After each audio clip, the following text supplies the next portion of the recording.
నమస్తే, నా పేరు Shreya. Welcome to Kanchela TV Spain news.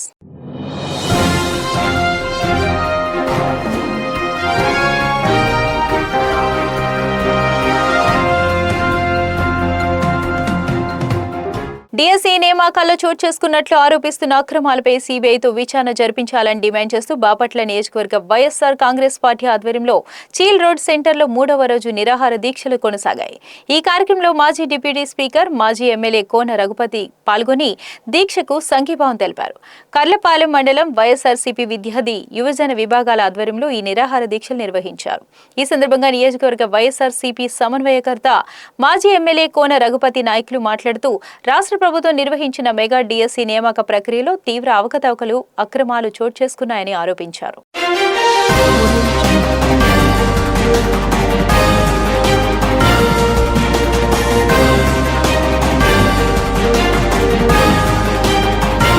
వివాహ వార్షికోత్సవాన్ని సేవా కార్యక్రమంతో జరుపుకుని ఆదర్శంగా నిలిచారు. రోటరీ క్లబ్ ఆఫ్ బాపట్ల ఆధ్వర్యంలో ఎయిమ్ ఫర్ సేవా హాస్టల్ విద్యార్థుల మధ్య వివాహ వార్షికోత్సవ వేడుకలను నిర్వహించారు. ఈ సందర్భంగా దంపతులు విద్యార్థులతో కలిసి కేక్ కట్ చేసి వారికి నిత్యావసర వస్తువులను పంపిణీ చేశారు.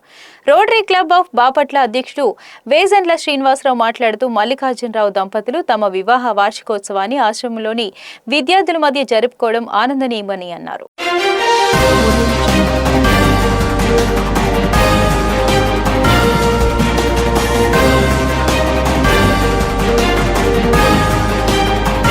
ప్రపంచ స్థాయిలో బాపట్ల, చీరాల ప్రాంతాల గొప్పతనాన్ని చాటి చెప్పే లక్ష్యంతో జిల్లా కలెక్టర్ వాసుదేవ వినోద్ కుమార్ నేతృత్వంలో రూపొందించిన బే ఆఫ్ బాపట్ల వెబ్సైట్ ను 12వ జాతీయ చేనేత దినోత్సవం సందర్భంగా రాష్ట్ర ముఖ్యమంత్రి నారా చంద్రబాబు నాయుడు చేతుల మీదుగా ఆవిష్కరించారు.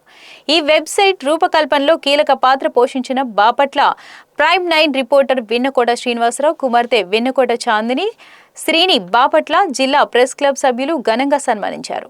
ఆమె ప్రతిభను ప్రశంసిస్తూ యువతకు ఆదర్శంగా నిలిచే విధంగా ఈ విజయాన్ని అభినందించారు.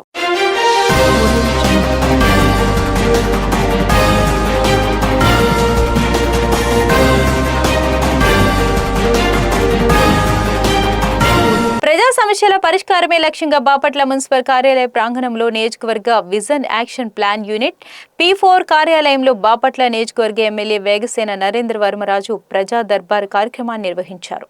ఈ కార్యక్రమానికి నియోజకవర్గంలోని వివిధ ప్రాంతాల నుంచి పెద్ద సంఖ్యలో ప్రజలు హాజరై తమ సమస్యలను వినిపించారు.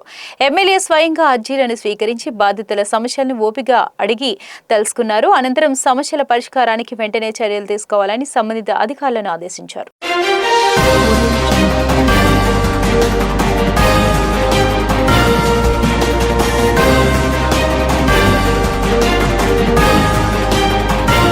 బాపట్ల పట్టణంలోని 2వ వార్డుకు చెందిన సందు సాంబశివరావు మాతృమూర్తి సందు సామ్రాజ్యం మరణించిన విషయం తెలుసుకున్న బాపట్ల నియోజకవర్గ శాసనసభ్యులు వేగసేన నరేంద్ర వర్మరాజు వారి నివాసానికి వెళ్లి పార్థివ దేహానికి పూలమాలలు వేసి ఘనంగా నివాళులర్పించారు. అనంతరం శోకసంద్రంలో ఉన్న కుటుంబ సభ్యులను పరామర్శించి వారికి తమ సానుభూతిని తెలిపారు.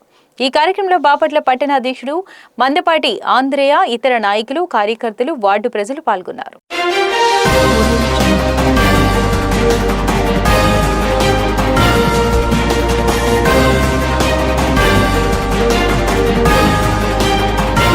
Andhra Pradesh medium, small, daily and periodicals journalist association లోగోను Guntur జిల్లా ఇన్ఛార్జ్ మంత్రి కందుల దుర్గేష్ గుంటూరు కలెక్టరేట్లో ఆవిష్కరించారు.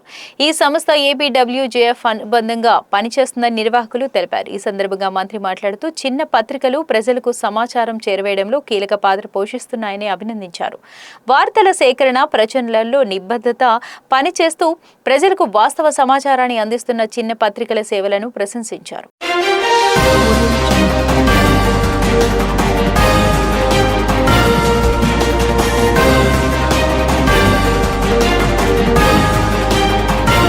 ఇన్వెస్ట్మెంట్ ఇండియా ద్వారా ఆంధ్రప్రదేశ్కు 23 లక్షల కోట్ల పెట్టుబడులు వస్తున్నాయని, ప్రపంచంలోని ఏపీ పెట్టుబడుల స్వర్గధామంగా మారుతుందని గుంటూరు తూర్పు MLA, assembly minorities committee chairman Nazeer అన్నారు.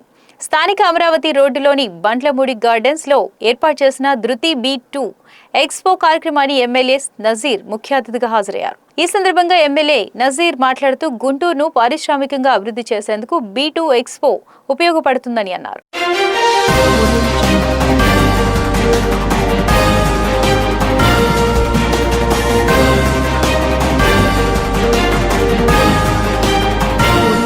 ప్రతిపాడు మండలం ప్రతిపాడు గ్రామంలో వైఎస్ఆర్ కాంగ్రెస్ పార్టీ అధ్యక్షులు వైఎస్ జగన్మోహన్ రెడ్డి ఆదేశాల మేరకు డిఎస్సి 2025 స్కామ్ పై సిబిఐ విచారణ చేయాలని, డిఎస్సి లీకేజ్ అక్రమాలకు బాధ్యత వహిస్తూ లోకేష్ రాజీనామా చేయాలని డిమాండ్ చేస్తూ విద్యార్థి, యువత విభాగాల వారితో మరియు పార్టీ నాయకులతో కలిసి రిలే నిరాహార దీక్షలు చేశారు. ఈ కార్యక్రమంలో పాల్గొని దీక్షలో పాల్గొన్న వారికి నిమ్మరసం తాగిపించి దీక్ష విరమింపచేశారు. ప్రతిపాడు నియోజకవర్గ వైఎస్ఆర్ కాంగ్రెస్ పార్టీ సమన్వయకర్త బలసాని కిరణ్ కుమార్.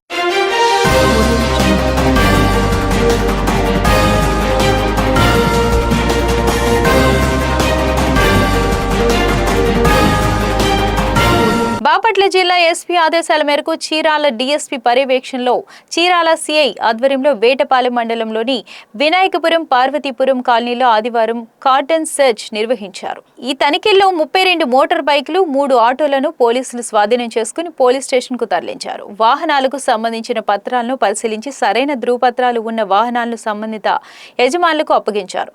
పత్రాలు లేని వాహనాలకు చలానాలు విధించినట్లు పోలీసులు తెలిపారు. కార్డన్ సెర్చ్ లో భాగంగా ఓ ఇంట్లో అక్రమంగా నిలువ ఉంచిన 20 మద్యం బాటిళ్లను పోలీసులు స్వాధీనం చేసుకున్నారు. ఈ తనిఖీల్లో చీరాల రూరల్ సిఐతో పాటు వేటపాలెం, చిన్నగంజ, కారంచేడు ఎస్ఐలు సుమారు 70 మంది పోలీస్ సిబ్బంది పాల్గొన్నారు.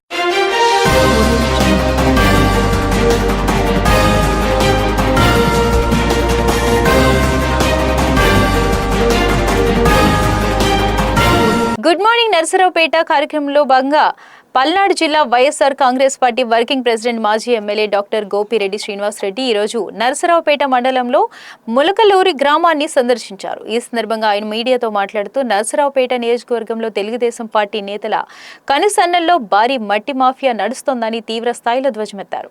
నరసరావుపేటకు కూతవేటు దూరంలో ఉన్న ములకలూరు గ్రామం అతిపెద్ద మట్టి మాఫియా కేంద్రంగా అవతరించిందని ఆరోపించారు. ఒక్క అనుమతి కూడా లేకుండా అధికారుల సహకారంతో సుమారు 60 ఎకరాల్లో రాత్రింబవళ్లు 100 కొద్ది టిప్పర్లు, ట్యాంకర్లతో మట్టి తవ్వకాలు జరుపుతూ కోట్ల రూపాయలు గడిస్తున్నారని మండిపడ్డారు. తక్షణమే జిల్లా కలెక్టర్ జోక్యం చేసుకుని ములకలూరు గ్రామాన్ని ప్రత్యక్షంగా సందర్శించి ఈ మట్టి మాఫియాను అరికట్టాలని గోపిరెడ్డి డిమాండ్ చేశారు.